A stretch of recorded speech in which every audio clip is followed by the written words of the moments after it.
Okay, good evening. Tonight I'll be talking about the last of the myths that we'll be studying this semester from Rereading America, the myth of gender, and also the three associated articles we'll be reading about the myth of gender, which is the Aaron DeVore article on the social constructs of gender, the Jean Kilbourne article on women in advertising, the ways women can get hurt by advertising, and finally that last article, that weird and funny title, "Bros Before Hoes." Okay, and remember that's in quote marks. I didn't say that, but that's Michael Kimmel writing about how the guy code is very harmful to society in many ways. Okay, so let's talk about the myth of gender. So, in many centuries before, right, the dominant way of looking at biological sex, male and female, and also gender roles, the social roles of male and female, was basically that binary opposition, right? The man and woman, right? The man and woman born biologically different, man and woman as a complementary pieces together, right? And it's basically man and woman will also have their social roles too, boy and girl, and also when they grow up, they become man and women. So there's that binary opposition, right? There's certain like men are born biologically men, and then women are born biologically women, and then later on, as they grow up, they have the social roles as they go through being boys and girls, and finally man and women, right? There's actually social expectations and social roles, and that has been going on since the start of humanity, right? It's been going on many times, but however, and so that's that binary opposition, and many people still believe that today, right? Like in the Bay Area, for example, we're very uh, liberal, very open-minded. A lot of us are great critical thinkers, and we accept that there are a lot of different possibilities rather than that binary opposition. However, much of the world is still going through that binary role. But in the past 50 years, and the world has really accelerated.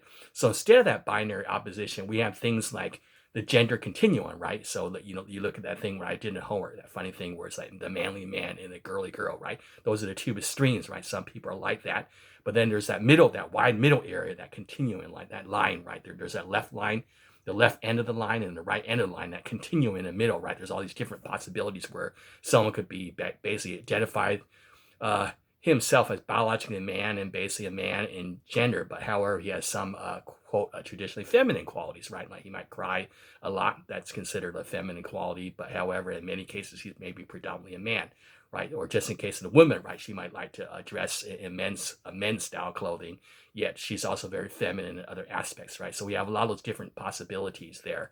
So we're looking at things like the gender continuum, and also things like instead of the binary opposition, we have many possibilities. Like instead of a man and woman, we have a third gender, or maybe a gender that's not really a man or a woman, but it's just some undefined gender that is special to that person or special to that group of people. Like different people have those many possibilities. So you can look at many circles in the world, right? And there's all these different gender possibilities, right? And then we, of course, let me just brainstorm list, right? We have a lot of areas with uh, gay men and gay men, gay women.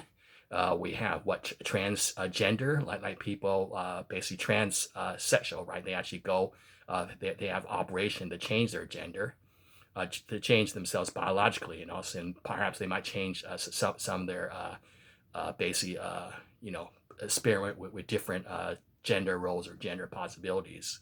So we have a lot of we have lesbians, gays, bisexuals, transgender, the third gender, that gender fluidity. We also have that where people are kind of like going around, they're actually experimenting with different genders, like they kind of like ever changing, like chameleon, but you don't really know that. And then of course the issue with same-sex marriage, that controversial has really picked up over the past many years, and now up to the present, where same-sex marriage is more accepted today. So in a way, we're kind of getting open to possibilities, just like critical thinking, right? So we're starting to look at gender roles in a critical way, right? Which is what many perspectives or many possibilities, rather than instead of that binary opposition of men and women, right? We just have many possibilities, right? So that's great. That's a great trend, and I really encourage you, like as we go through the articles, go through our homework, to really explore that, right? To really be open to different possibilities, right? Like people can say they're open to different possibilities, but are you going to be open to that in life? Like maybe if a friend that you identify as a man suddenly says that he's gay or something like that. Or maybe a woman might say, oh, I'm gonna have a operation, right, to change my sex, right? So I might change, parts of my personality too. So we had to kind of try to be as critical thinkers, right? We can't really talk, right? Say, oh, we're great critical thinkers, we're really open. Are you really gonna be open in your real life, right? You can maybe be closed-minded, right? But you had to try to embrace the possibilities of being critical and open-minded too.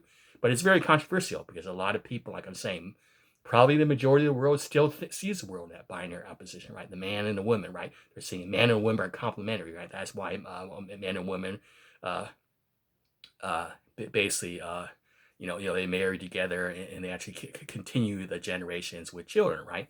But we're seeing nowadays with gay couples, they actually have children too, right? So that's that kind of cancels things out, right? And then of course I mean, really even got into the gender roles too, right? Like a woman, a single mom, has to take the role of both father and mother, right? So in a way, the gender roles are also changing too in the world, and also in the schools. Like what's going to happen when we become more open-minded with gender roles? Like, are the teachers, how's the schools going to handle it, right? Are they still going to continue with the man and women? What things should they discuss? How are they going to discuss this with the parents? Some of the parents may be closed-minded too. Some of the parents may be open-minded, right? How are they going to discuss that with the kids? If the kids have set gender roles that their parents have taught them, but then suddenly the schools start teaching the different. How in the future are we going to be looking at gender, right? So that's really interesting, but I would probably say, look at things just like the other myths with an open mind, right? Be open to possibilities, right? Don't just talk the talk that we're tolerant or we're actually open minded. Just try to be open minded, right? Uh, as much as we can be, right? But we'll be surrounded with people who may have different feelings or might be really closed minded. But with the gender roles, that's a really great myth, and I'm really happy that a lot of you are exploring that in your paper and you're really interested in that about the roles of women or how women are objectified and things like that. And also how, like, for example, even topics like how do gay men and women affect our traditional gender roles too, right? They actually kind of upend that binary opposition and actually open us up to great new possibilities too, right? So that's really exciting time in the future with gender roles, right? There's going to be a lot of changes, and we look forward to that. And some of the great associate articles, I could cite many articles, but I just chose three. One was by Professor Aaron Devor. He was basically a transgender. He was basically used to be Holly Devor, but had a sex change operation, and he argues he's Professor Devor. He argues now that social gender roles are socially constructed, right?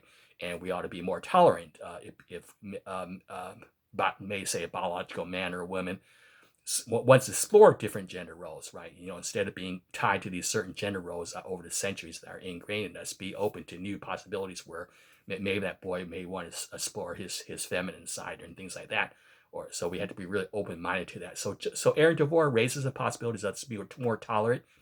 Tells us about their gender roles are socially constructed, yet we should be open to new possibilities where gender roles can change, like with a person, right? Let the person decide how they want to act, not just act according to defined roles. Okay, and then the next article is by Jean Kilbourne. She talks about how women have been objectified in advertising. It's a really long article, but it's a great article because they talk about how these perfume ads or these ads over the year really objectify women. And that's really dangerous too, because you objectify or stereotype women as something other than a human being, or as less a human being, or as a sexual human being.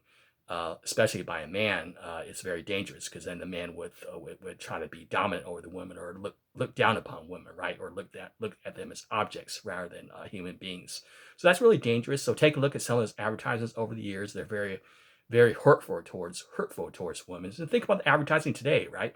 Maybe we're going to be more open-minded or more sensitive to that, and maybe the advertisers will actually try to avoid some of the stereotypes, but time will tell. But even then, like I see on Facebook, social media, TV, there's still those advertisements where women are objectified. Just even one where I saw on my Facebook feed, right? It was like for K1 racing, like people would just go down to somewhere in the Bay Area where there's this racing thing, like mini racing cars, where they can actually go around in this little indoor track.